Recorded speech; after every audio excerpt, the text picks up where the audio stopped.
నెల్లూరు జిల్లా పొదలకూరు మండలం పార్లపల్లి గ్రామంలో సుపరిపాలనలో తొలి అడుగు కార్యక్రమంలో భాగంగా ఎమ్మెల్యే సోమిరెడ్డి చంద్రమోహన్ రెడ్డి, సోమిరెడ్డి రాజగోపాల్ రెడ్డి, సోమిరెడ్డి శృతిరెడ్డిలు పాల్గొన్నారు. ముందుగా ఆలయంలో ప్రత్యేక పూజలు నిర్వహించారు. టీడీపీ నేతలు వారికి ఘన స్వాగతం పలికారు. వైసీపీకి చెందిన కార్యకర్తలు టీడీపీలో చేరారు. ఈ సందర్భంగా ఎమ్మెల్యే సోమిరెడ్డి చంద్రమోహన్ రెడ్డి వారికి కండువా కప్పి ఆహ్వానించారు. అనంతరం ఇంటింటికి తిరిగి కరపత్రాలు పంపిణీ చేశారు. అదేవిధంగా కూటమి ప్రభుత్వం అధికారంలోకి వచ్చిన తర్వాత ప్రజలకు అందిస్తున్న సంక్షేమ పథకాలు వివరించారు.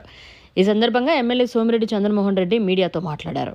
ఈ కార్యక్రమంలో మండల అధ్యక్షుడు తల్చీరు మస్తాన్ బాబు, పార్లపల్లి సర్పంచ్ గూడూరు ప్రసన్న, ఉప సర్పంచ్ చిన్నకేశవుల నాయుడు, తెలుగు యువత అధ్యక్షుడు వెన్నపూస రాజశేఖర్ రెడ్డి, మండల బీసీసీఎల్ ఉపాధ్యక్షుడు కాకులూరు చిన్న, టీఎన్ఎస్ఎఫ్ నాయకులు కాకులూరు నారాయణ తదితరులు పాల్గొన్నారు.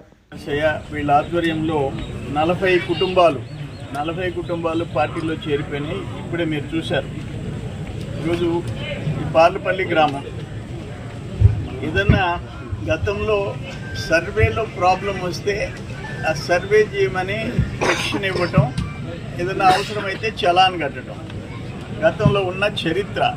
స్వాతంత్రం వచ్చిన తర్వాత జగన్మోహన్ రెడ్డి ముఖ్యమంత్రిగా అడగకుండా మొత్తం రీసర్వే అని చెప్పి కొంపలు ముంచేశాడు. ఈ పార్లపల్లి గ్రామాన్ని 22A పెట్టేసేసాడు. అనాధీనం కింద పెట్టేశాడు. టోటల్ గ్రామం 760 ఎకరాలు. 760 ఎకరాలు రీసర్వే ఆయన చేయించి ఎవరు ఎకరా అమ్మేదానికి లేదు, ఎకరా కొనేదానికి లేదు, తాకట్టు పెట్టి అప్పు తీసుకునేదానికి లేదు, బ్యాంక్ లోన్ తీసుకునేదానికి లేదు. వీటికి సంబంధం లేదు. ఇంకా 760 ఎకరాలు.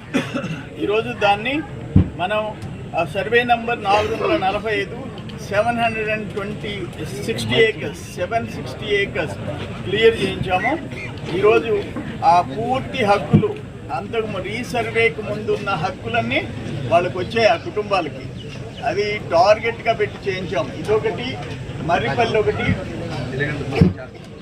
మర్రిపల్లి టోటల్ గ్రామం దాన్ని కూడా క్లియర్ చేయించేసాం.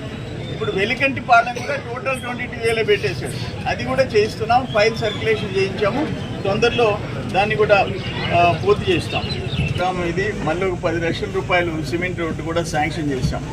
నేనేమంటానంటే అందరికీ నేను పిలిపించేది ముందు ఈ శ్రమ్ కార్డ్, ప్రధానమంత్రి శ్రమ యోగి మాస్ ధన్ యోజన 20 రూపాయలు కడితే 20 రూపాయలు, ప్రమాదం ఏదైనా జరిగితే సంవత్సరానికి 20 రూపాయలు, 2 లక్షల రూపాయలు బీమా కవరేజ్ ఉంటుంది.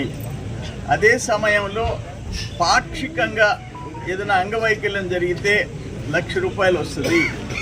అట్లే ప్రధానమంత్రి జీవన్ జ్యోతి అంటే అదేమో ప్రధానమంత్రి శ్రమయోగి మాస్ ధన్ యోజన 20 రూపాయలు సంవత్సరానికి, 2 లక్షలు వస్తుంది యాక్సిడెంట్లో చనిపోతే.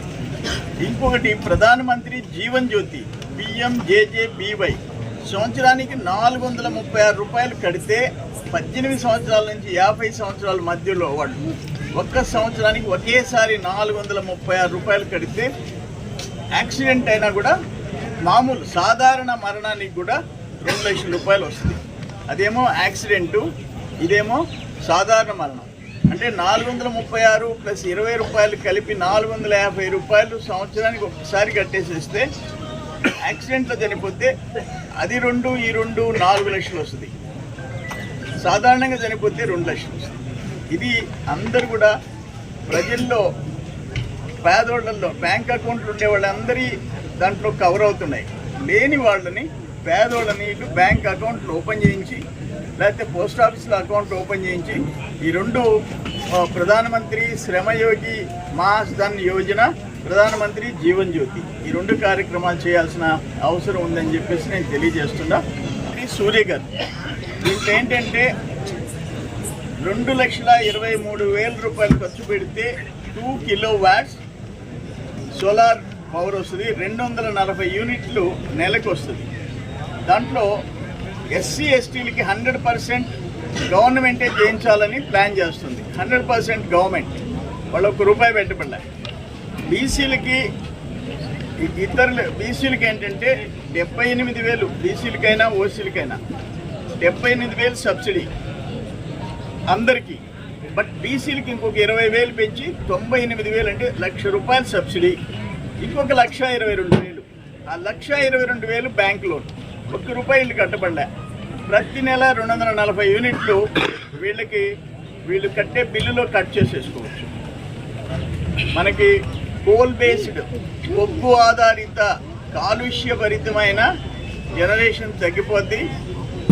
భవిష్యత్తు బిడ్డలకి తరాలకి అందరికి కూడా సోలార్ పవర్ పెరిగే కొంది మొత్తం వాతావరణం మారిపోద్ది. సపోజ్ వాడు తక్కువ యూనిట్లు కాలిస్తే ఆ డబ్బు తిరిగి పే చేస్తుంది, గవర్నమెంట్ పే చేస్తుంది. దానివైపు మా నాయకులు కార్యకర్తలు ఈ 2 ప్రోగ్రామ్స్ వైపు అందరినీ ఎడ్యుకేట్ చేసి వాళ్ళకి చెప్పి ఒప్పించి మెప్పించి ఈ 2 కార్యక్రమాలు చేయాలని చెప్పి కూడా నేను కోరుకుంటున్నా. ఆ దక్షిణ కాలువ ఒక 3 ఊర్లు బ్యాలెన్స్ ఉన్నాయి. ఆయన ఆపేసాడు, 5 ఏళ్ళు పెద్ద మనిషి. అమ్మవారిపాలెం చిన్న చెరువు దాకా తెచ్చాం, ఇంకా అమ్మవారిపాలెం పెద్ద చెరువు, ప్రభగిరిపట్నం, కందమూరు ఆగిపోండే. అది చేయిస్తున్నాం. ఒక దాత ముందుకు వచ్చాడు, చేయిస్తున్నాం. 18R లెఫ్ట్ కెనాల్ కింద, 18R ఎడం కాలువ కింద రైతులు ఆ గ్రామాల్లో ఈ చుట్టుపక్కల గ్రామాల వాళ్ళందరూ అడుగుతున్నారు. దానికోసం కూడా నేను ప్రయత్నం చేస్తున్నాను. రాష్ట్రం ఆర్థిక ఇబ్బందుల్లో చాలా కష్టాల్లో ఎదుర్కొంటుంది.